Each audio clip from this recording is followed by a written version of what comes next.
진심으로 감사합니다. 우리가 사는 세상에는요, 결격사유라고 하는 것이 존재합니다. 우리가 어떤 자격이나 지위를 얻으려고 한다면 반드시 일정한 조건이 필요한 거죠. 내가 저 자리에 올라가고 싶어, 내가 저 일을 하고 싶어, 이게 마음이나 의지만 가지고 되는 일은 아니란 말입니다.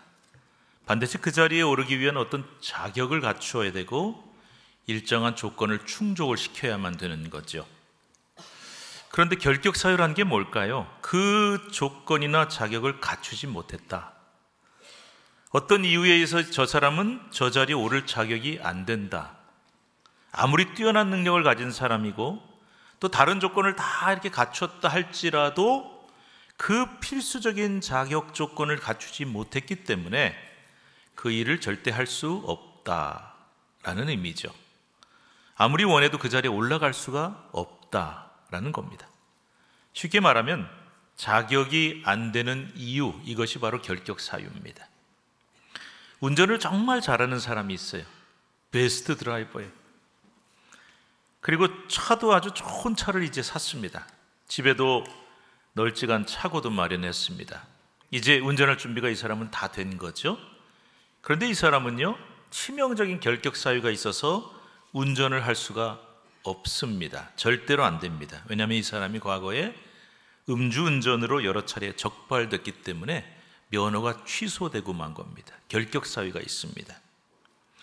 면허를 다시 따려고 신청을 했지만 허락이 되지 않았습니다. 왜냐하면 우리나라 도로교통법에 따르면 음주운전으로 2회 이상 적발되면 면허가 취소됩니다. 그리고 2년 동안 운전면허를 취득할 수가 없습니다. 제가 법을 찾아보니까 이 2년이라고 하는 기간을 결격 기간이라고 부르더군요.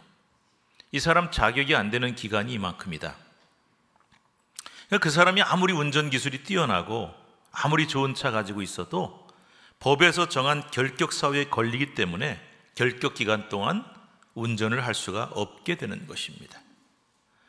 자, 그렇다면 우리의 신앙생활에 있어서도 결격 사유라는 게 존재할까요? 예, 존재합니다.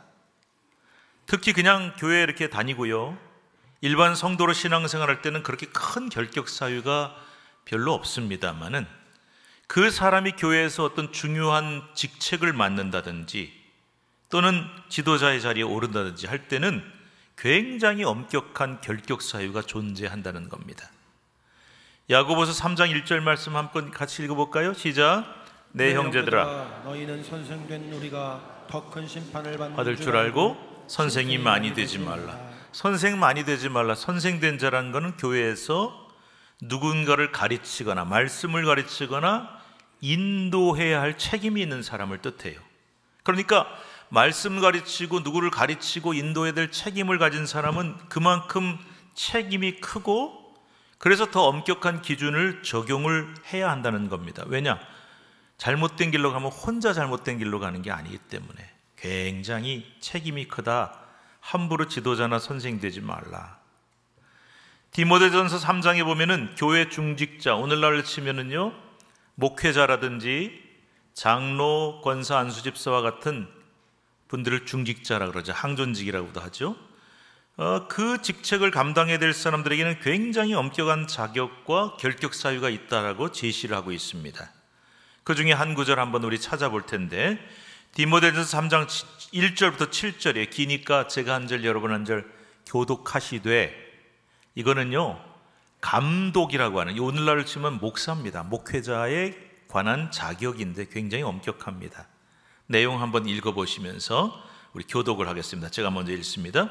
미쁘다 이 말이요 곧 사람이 감독의 직분을 얻으려 함은 선한 일을 사모한 것이라 함이로다. 그러므로 감독은 책망할 것이 없으며 한 아내의 남편이 되며 절제하며 신중하며 단정하며 나그네를 대접하며 가르치기를 잘하며 술을 즐기지 아니하며 구타하지 아니하며 오직 관용하며 다투지 아니하며 돈을 사랑하지 아니하며 자기 집을 잘 다스려 자녀들로 모든 공손함으로 복종하게 하는 자라야 할지며 사람이 자기 집을 다스릴 줄 알지 못하면 어찌 하나님의 교회를 돌보리요. 새로 입교한 자도 말지니 교만하여져서 마귀를 정죄하는 그 정죄에 빠질까 하미요. 함께 읽습니다. 또한 외인에게서도 선한 증거를 얻은 자라야 할지니 비방과 마귀의 올무에 빠질까 염려하라. 여러분 읽으시면서 어떤 느낌 드셨습니까? 굉장히 엄격하죠. 야, 이런 자격을 갖춘 사람이 가능할까 싶을 정도로. 심지어 7절에는 외인에게서도, 즉 교회 밖에 교회 안 다니는 사람들에게도 인정을 받은 사람이어야 한다. 자, 감독은 올라를 치면 목사라 그랬어요. 그러니까 목회자가요 굉장히 엄격한 기준을 통과해야 됩니다. 그런데 이것은 목회자뿐이 아닙니다. 장로, 집사, 권사 등 교회 모든 중직자들은 이 디모데전서 3장 이하에 보면은 아주 목사의 버금가는 엄격한 자격을 갖춰야 된다고 돼 있어요. 이 엄격한 자격을 갖추지 못하고 어길 때는 그 사람이 아무리 세상적으로 대단한 사람이고 능력이 뛰어나다 할지라도 여러 가지 조건을 다 갖췄어도 그 사람에게는 심각한 결격 사유가 있다라고 판단돼서 그 자리에 세워서는 안 된다라는 겁니다. 여러분 기억하십시오.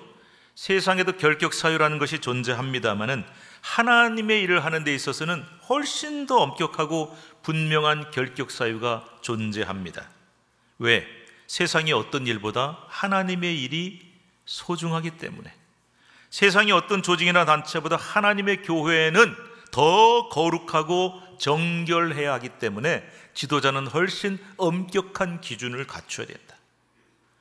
저와 여기 계신 여러분들 다 이미 직분 얻으셨잖아요. 장로님 되셨고 권사님, 안수집사님, 서리집사님 되셨잖아요. 그런데 여러분, 내가 이미 됐으니까 뭐 이대로 가는 거 아닌가? 뭐 70세에 은퇴한다고 하니까 그때까지 가는 거 아닌가? 그렇게 생각하지 마시고요.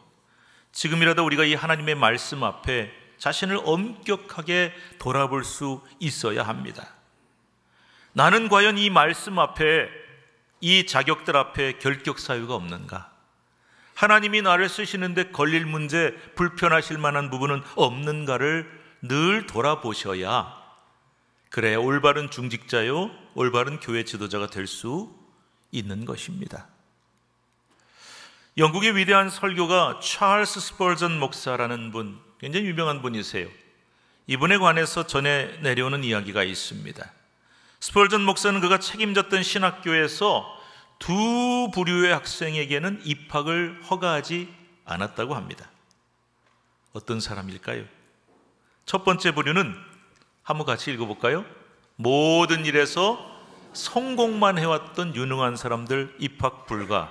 아니, 그런 사람이면은 일부러라도 모셔야 되는 거 아니야? 대단한 사람인데 왜 허락을 안 했을까요?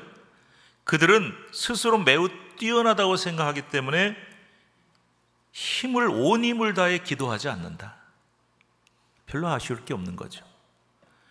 그들은 내 힘으로도 목회를 성공할 수 있다고 믿기 때문에 그들의 사역에는 하나님의 능력이 나타나지 않는다는 것입니다. 그래서 그런 사람은 신학교에 입학할 수 없다. 두 번째 부류는 누구일까요? 목사가 되기 전에 같이 한번 읽어볼까요? 하는 일마다 실패했던 사람들 안 된다. 왜 안 될까? 그들은 하나님이 나를 목사로 만들기 위해서 하는 일마다 실패하게 하셨다 이렇게 말해요. 저도 신학교 왔을 때 이런 얘기 참 많이 들었습니다. 이거 해도 안 되고 저거 해도 안 되고 그래서 신학교 왔다고 말은 그렇게 해요. 그런데 사실상 기도하지 않는 사람이었을 가능성이 크다. 스펄전은 기도의 능력을 안 믿는 사람은 목회를 해도 반드시 실패할 수밖에 없기 때문에 이런 사람들은 받아들이면 안 된다. 그래서 허락을 하지 않았던 것입니다.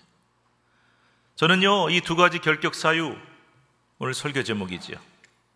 첫 번째가 뭐였습니까? 모든 일에서 성공만 해왔던 유능한 사람들. 반대로 하는 일마다 실패했던 사람들. 이 두 가지 결격 사유가 꼭 신학생이나 목회자뿐만 아니라 우리 모두에게 적용된다고 생각합니다. 하나님께 쓰임받기를 원하는 모든 사람에게는 이 결격 사유가 적용이 됩니다. 사람은 교만하면 반드시 넘어지고 실패하죠. 그래서 우리는 반드시 기도하지 않으면 안 됩니다. 교회 안에서 다른 사람을 이끄는 지도자가 된다면 늘 기도의 능력을 의지해야만 합니다. 기도를 한다는 것은 기도의 능력을 힘입는다는 것은 그 사람이 하나님의 능력을 의지한다는 뜻이에요. 내 힘으로, 내 능력으로 된다고 생각하면 기도 필요 없습니다. 그런데 하나님의 능력을 의지할 수밖에 없기 때문에 기도하는 겁니다. 그러므로 기도하지 않고 스스로의 자격이나 능력으로 지도자가 되겠다, 그 노릇을 하겠다고 하는 사람은 리더로서 능력 미달자가, 자격 미달자가 될 수밖에 없는 것입니다. 가장 치명적인 결격 사유가 되는 거죠. 세상에서는 좋은 능력과 성공담을 가진 사람을 찾지만 하나님 앞에는 그게 통하지 않는다. 세상은요, 강력한 리더를 원합니다. 좀 우리를 누가 좀 이렇게 강력하게 이끌어줄 수 있는 사람은 없을까? 그런 사람이 있으면 지도자로 세우면 될 텐데. 지금 우리나라가 참 어려운데 우리나라를 좀 강력하게 이끌어갈 리더 없을까? 그런데 여러분, 하나님의 나라는요, 강력한 리더십을 가진 사람이 필요한 게 아닙니다. 너무 강력해서 너무 뛰어난 능력을 많이 가져서 내 힘으로, 내 능력으로 무언가를 할 수 있다고 믿는 사람은 절대 하나님 나라의 쓰임을 받을 수가 없습니다. 하나님의 나라는 힘을 다 빼야 쓰임을 받을 수 있다. 그래서 조금이라도 내 안에 내 힘이 남아있고 내 능력을 의지하려고 들면은 하나님께 귀하게 쓰임을 받을 수 없다는 거죠. 그래서 여러분, 우리는요, 평생을 힘을 빼는 훈련을 많이 받아야 됩니다. 지금 여러분들 내 자신을 한번 돌아볼 수 있기 바랍니다. 내가 좀 하나님 일을 하려고 하는데 내 힘이 아직도 좀 남아있어. 조금이라도 내 의지나 내 능력, 내 힘이 남아있다 그러면 그거는요, 우리가 하나님의 일을 하는데 가장 치명적인 결격 사유가 될 수밖에 없습니다. 그래서 그것도 다 빼야 됩니다. 지금 여러분 자신을, 우리 자신을 한번 돌아볼 수 있으면 좋겠습니다. 또 하나의 결격 사유가 뭐라 그랬죠? 하는 일마다 실패하는 사람이다. 왜 하나님이 이런 사람을 안 쓰실까요? 아니, 목사님, 그러면 실패한 경험이 있는 사람은 하나님이 안 쓰시는 겁니까? 그렇게 묻는 분도 계실지 몰라요.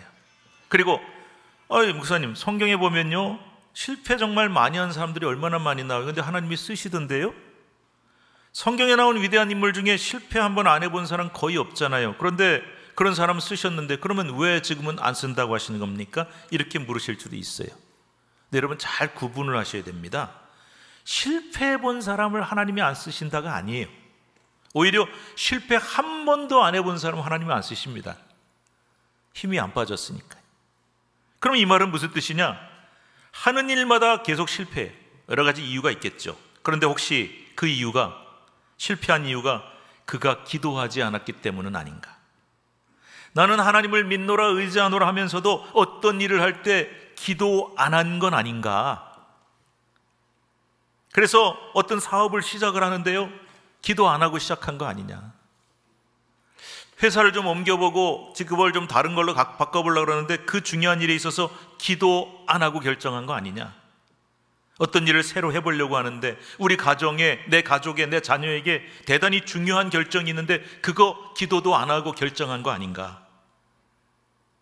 혹시 기도보다 내 뜻이 앞서고 내 의욕이 더 앞서진 않았는가? 그래 놓고는 이제 일단 시작부터 해보는 거예요. 하고 싶으니까. 그래 놓고는 뭐가 잘 안 되면 그제서야 뒤늦게 하나님, 뭐가 잘 안 돼요, 도와주세요, 이렇게 때늦은 기도를 하진 않았는가? 그러면 이런 사람들은요, 하는 일마다 실패할 수밖에 없죠. 하나님을 의지하지 않고 기도를 의지하지 않기 때문에. 그래서 바로 이런 사람들의 스펄전 목사님은 하는 일마다 실패하는 사람이라고 부른 거예요. 다시 말씀드립니다. 실패했다고 안 쓰시는 게 아니라 실패 원인이 어디에 있느냐, 그걸 잘 구분을 하셔야 돼요. 종합해보면 이렇게 말씀을 드릴 수 있겠습니다. 하나님이 쓰시는 사람, 특히 지도자로 하나님의 귀한 일을 맡기기를 원하는 사람들은 모든 일에서 다 성공만 한 사람도 안 된다. 그리고 하는 일마다 기도 안 해서 실패한 사람도 안 된다. 그럼 뭐냐? 저 나름대로 한번 이렇게 결론을 내려보았습니다. 어떤 사람이요? 한번 같이 읽어보세요. 어떤 사람이요? 성공도 해보고 실패도 해본 사람. 이건 또 무슨 소리냐? 여러분, 이거 재미있는 말인데요. 제가 지금까지 살면서, 또 지금까지 목회하면서 제가 경험을 해보니까 이게 맞아요. 여러분, 제 얼굴 한번 보세요. 늘 성공만 한 사람처럼 보이십니까? 아니면 늘 하는 일마다 안 되고 실패만 해본 사람 같습니까? 쓴맛 단맛 다 본 사람 같지 않으세요? 그러니까 여러분, 내 힘만 의지하고 기도 안 하고, 예? 하나님만 의지하지 않고, 내가 이거 옛날에 다 해봤는데, 내가 이거 다 아는데, 내 능력을 할 수 있는데, 그럴 때는 여지없이 넘어집니다. 실패하고 쓴맛을 보는 거예요. 그런데 이제 정신 차려야겠구나. 그래서 내 힘을 의지하지 말고 오직 하나님의 은혜만 의지하자. 그래서 하나님이 좋은 길로 인도하시고 성공도 해보고, 이런 경험이 다 필요하다는 거예요. 그래서 그 사람이 깨닫는 거죠. 방법은 하나밖에 없구나. 그래서 하나님은 성공담과 실패담을 다 가진 사람, 이 두 가지 경험을 다 맛본 사람을 쓰시는 것 같다. 저 나름대로 그렇게 결론을 내려봅니다. 여러분 어떠신지요? 오늘 우리가 읽은 본문에는 기드온이라고 하는 인물이 등장을 합니다. 왜 오늘 설교 주인공으로 사사 기드온 택했는가? 이유가 있어요. 성경에 나온 인물들 보세요. 제가 앞서 말씀드렸죠. 늘 성공만 한 사람, 늘 실패만 한 사람 거의 없어요. 성공담과 실패담을 다 가진 사람. 그래서 이 사람은 정말 좋은 신앙과 뛰어난 능력을 가져서 잘 나가다가 주저앉고, 잘 가다가 자빠지고, 다 그런 경험을 해보거든요. 그러다 또 정신 차리고 하나님 의지하고. 성경에 나온 사람들이 다 그래요. 그런데 그 중에도 가장 흥미로운 사람이 저는 이 기드온이라는 사람인 것 같아요. 자, 오늘 본문 배경은 사사시대입니다. 여러분, 성경에 나오는 모든 시대 중에 가장 캄캄한 암흑의 시대, 영적으로 혼란한 시대 하나만 뽑아라 그러면 사사시대입니다. 왜요? 이스라엘 백성들이 족각 꿀이 흐르는 가나안 땅을 하나님께로부터 받았습니다. 지파별로 다 분배를 했습니다. 그런데 이 지파별로 살아가는 이 백성들의 삶이 너무나 영적으로 혼란하고 무기력한 거예요. 우상숭배가 만연하고 도덕적으로 극심하게 타락한 삶을 살았던 최악의 캄캄한 시대, 사사시대. 그래서 그렇게 죄짓고 우상숭배하니까 하나님이 진노하시잖아요. 한 대 얻어맞는 겁니다. 한 방 맞아요. 그게 뭐냐? 이방민족이 쳐들어와서 지배를 당하는 거예요. 고통을 당하고 압제를 당하는 거예요. 그러면 이제 그제서야 정신 차리고 아이고 하나님 살려주세요, 도와주세요 하고 부르짖잖아요. 사사시대 사사기 보면 부르짖는단 말이 참 많이 나옵니다. 그러면 하나님이 도와주시죠. 어떻게 해요? 사사를 보내서 12사사를 보내서 구원해 주시죠. 자, 이렇게 끝나면 해피엔딩. 얼마나 좋았겠어요. 그런데 사사기를 칠 때 딱 이것만 기억하면 돼요. 사사기는 사이클이 있구나. 악순환이라고 번역할 수 있어요. 여기서 딱 끝나면 좋은데 조금 있으면 또 정신 못 차리고 또 그 짓 합니다. 또 죄 저지릅니다. 우상숭배합니다. 그럼 또 하나님이 치십니다. 그러면 또 부르짖습니다. 또 사사 보내십니다. 12번을 12바퀴를 도는 거예요. 사사기가 그런 사이클 악순환이 있습니다. 그래서 여러분들이 이제 사사기 읽으실 때 사이클이 있다, 악순환이 있다, 그걸 보고 읽으시면 딱 맞아요. 특히 사사기 6장에 보면은 12사사 중에 5번째 사사 기드온이 등장해요.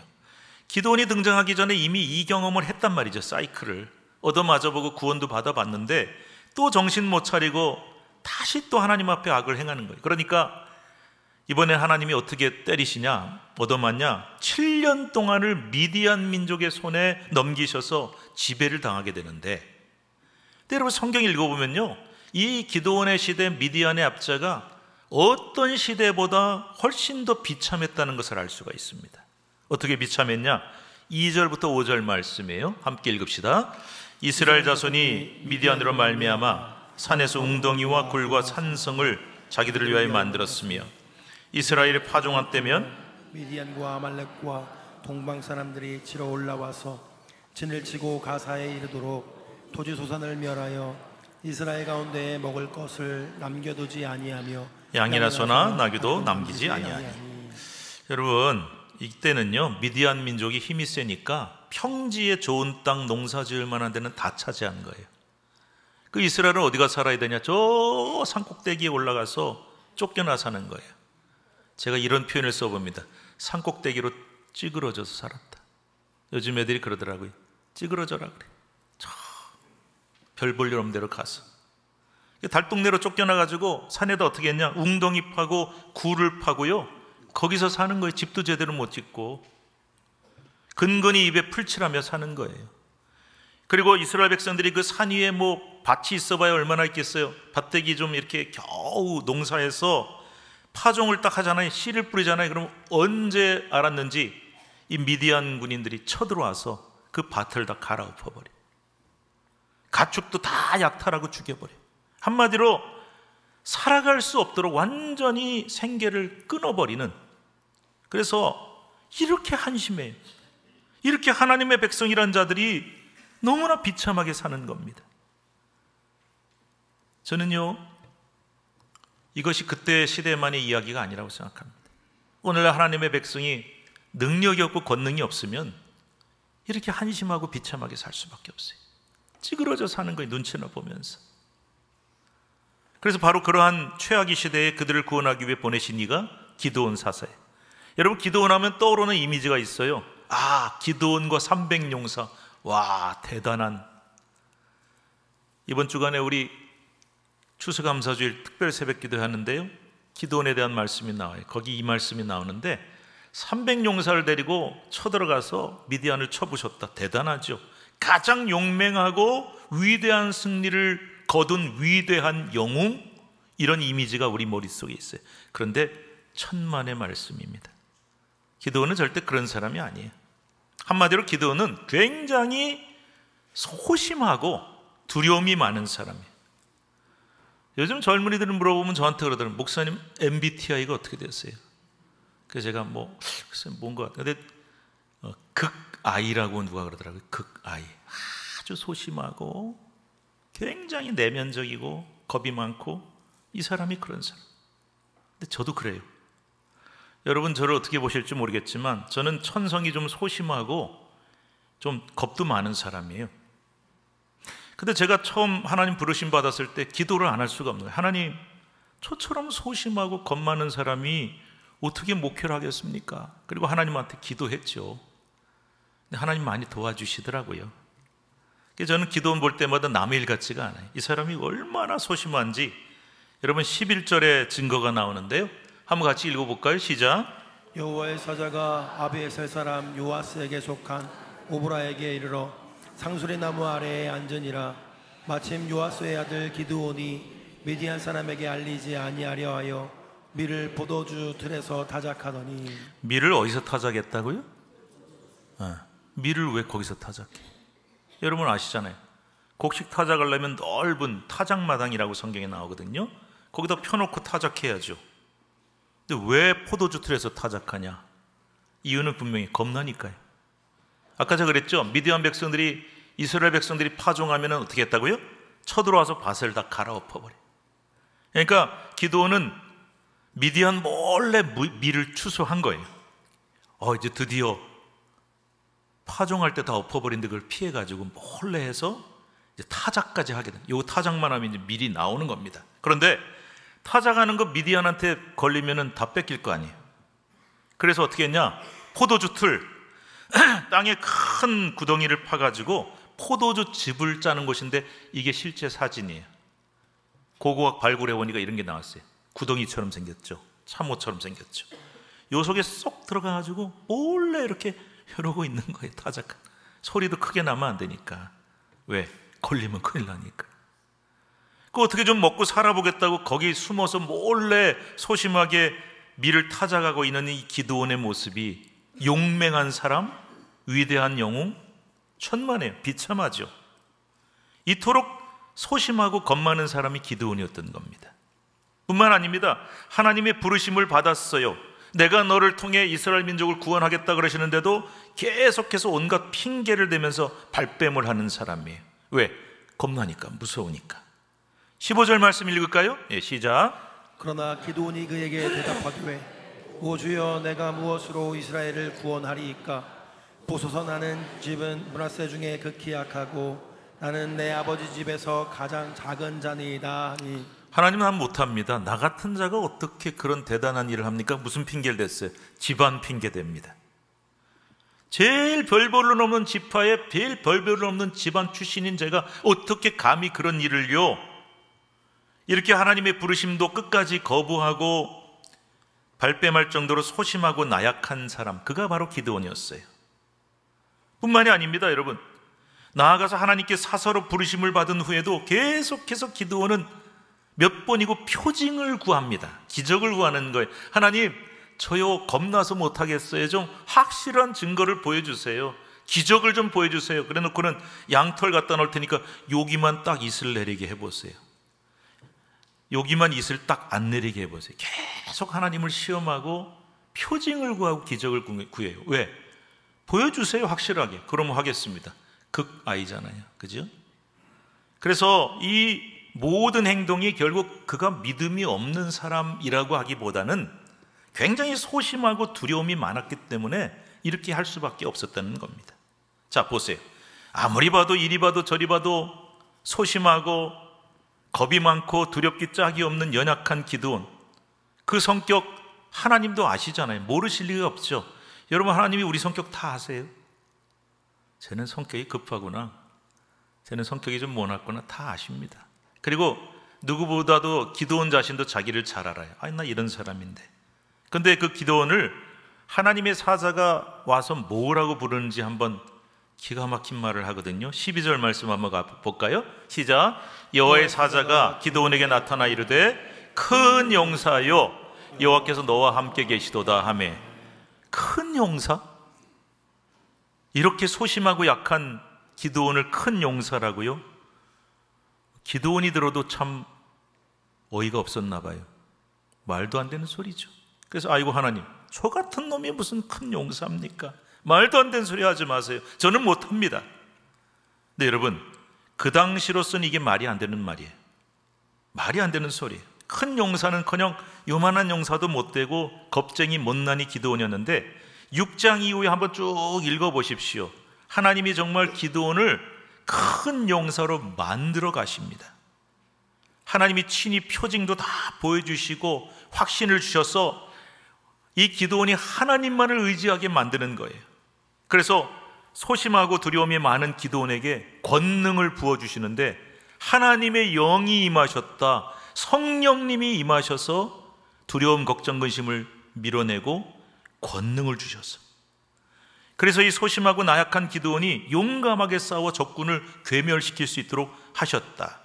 그 용기와 능력은 어디서 나왔냐? 하나님이 친히 주신 권능인 줄로 믿습니다. 성령님을 통해 주시는 능력, 권능.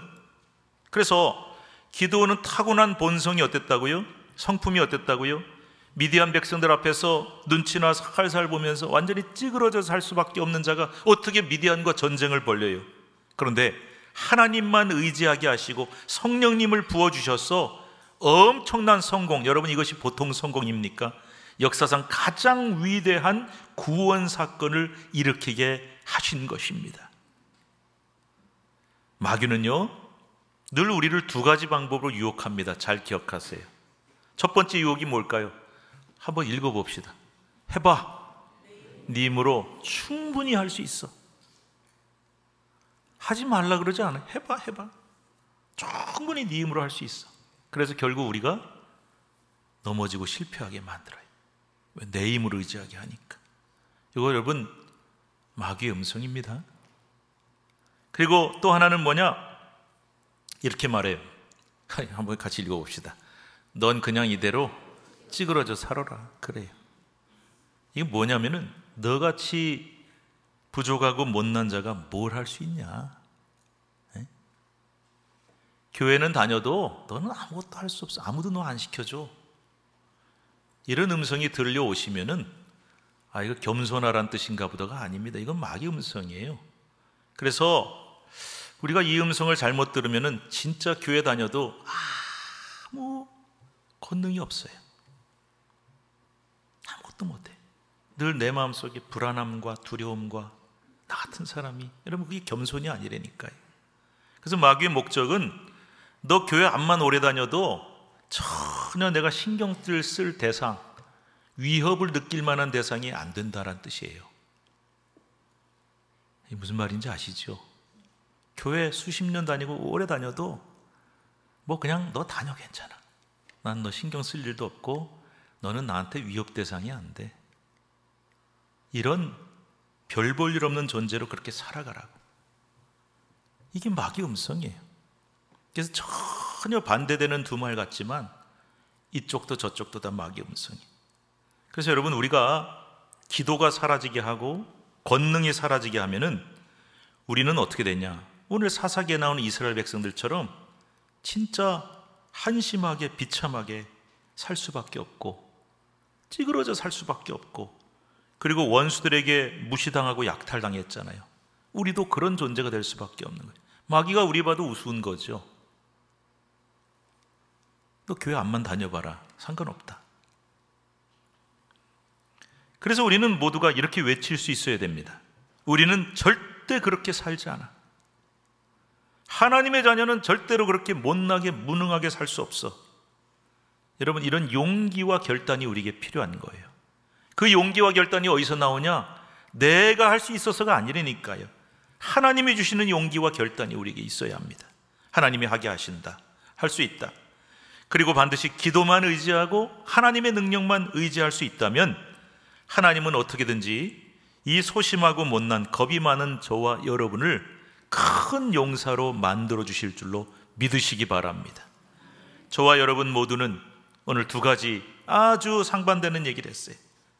어떤 결격사유? 절대 교만해서 내 힘 의지해서 넘어지는 사람이 되어서도 안 될 것이고, 반대로 주눅 들고 찌그러져서 정말 아무것도 할 수 없는 그런 존재가 돼서도 안 되고, 그래서 여러분 모두가 하나님의 큰 용사가 되어 귀하게 쓰임받게 되기를 주님의 이름으로 축복합니다. 기도하겠습니다. 하나님 감사합니다. 마귀 사탄은 우리가 하나님께 쓰임받는 것을 원치 않기에 우리를 끊임없이 유혹하고 넘어뜨리려고 한다고 말씀하셨습니다. 그거 해봐라, 못하게 막지 않습니다. 네 힘으로 충분히 할 수 있다. 네 경험, 너 정도면 충분하다. 그래서 우리는 넘어집니다. 반대로 너는 못난 자고 소심하고 무능하니 그냥 그렇게 영적으로 찌그러져 살라고 그렇게 말합니다. 주님, 그 어느 쪽에도 우리는 갈 수 없습니다. 우리는 연약하고 부족하지만 성령의 능력으로, 하나님이시는 능력으로 쓰임받게 하실 줄로 믿습니다.